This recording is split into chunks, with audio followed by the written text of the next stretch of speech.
Hello everyone. It seems like a while since I've talked to you. Welcome to Pauline's Place. I've got something important to say about children. Whether you've got a child, whether you're a grandparent, whether you have never had children, whether you feel you don't get on with children. I'm holding here a most beautiful piece of clay pottery done a very long time ago, perhaps nearly 50 years, by a little girl who belongs to Stan. Her name's Kathy. And she made this, and it's of a little girl snuggling up with some sort of cuddly toy on a pillow. And it's a picture of peace and rest, and I think belonging. Someone who's really at peace, like we all want children to be. So I put this down. Actually, I put it down on the newspaper, the weekend's newspaper, and all the things I want to say about children aren't really in this paper. Perhaps there'll be a column or a letter somewhere that is, but most of this political news is about power and war and tension, and the business is about gaining or losing. There's not much in there about what I'd like to say. But first, whatever religion you are, or of no religion, I want to tell you something about what Jesus said. Jesus, the great prophet in some religions, the Son of God for the Christian, the Messiah, the promised one, the counselor, the friend of children. Well, I'll tell you why he's called the friend of children. So in the Bible it tells us, after a very tricky discussion where the religious leaders are trying to trick Jesus, and he's talking about divorce, but his answers are wonderful. You can have a look there in the Bible yourself. Try the book of Mark.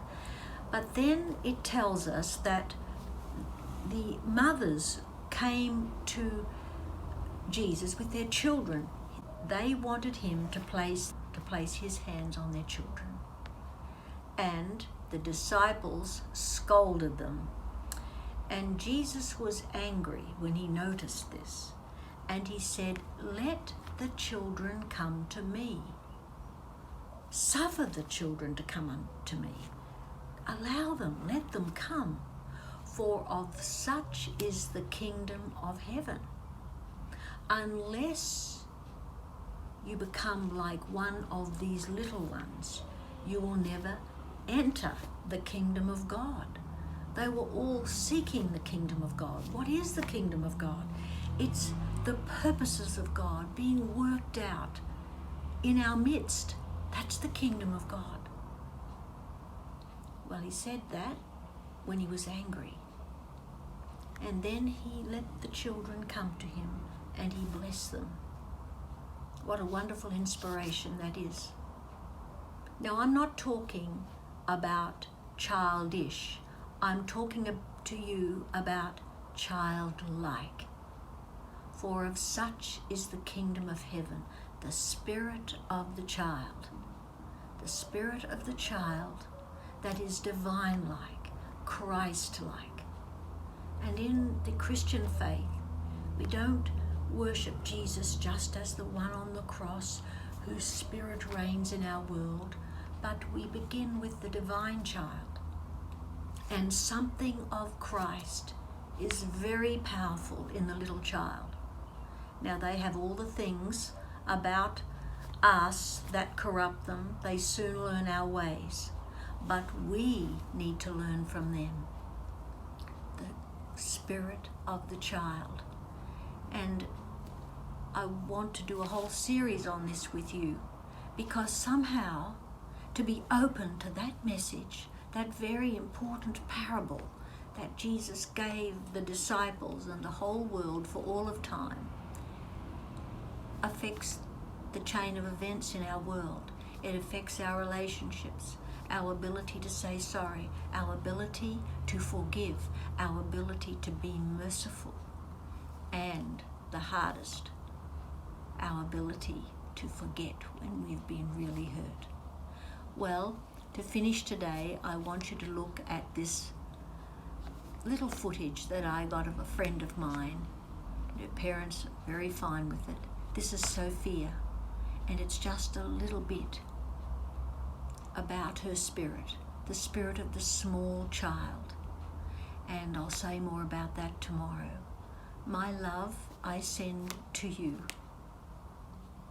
And have another look at this Bible story, and this time the translation of the message.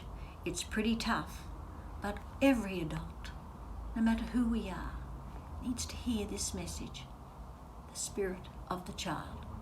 God be with you, and see you soon. Baby Pinky was scary. Is she scared? Yeah, I can't walk with no shoes on. Yeah, but you can't walk on the wall because I think you have to maybe get my help. Can I help you? I don't need help. Really? I can do it. Maybe. What do you think? Yeah, well, I wish I could help you, but you don't seem to need my help. I like it. I do How did you learn to do that? But my teacher.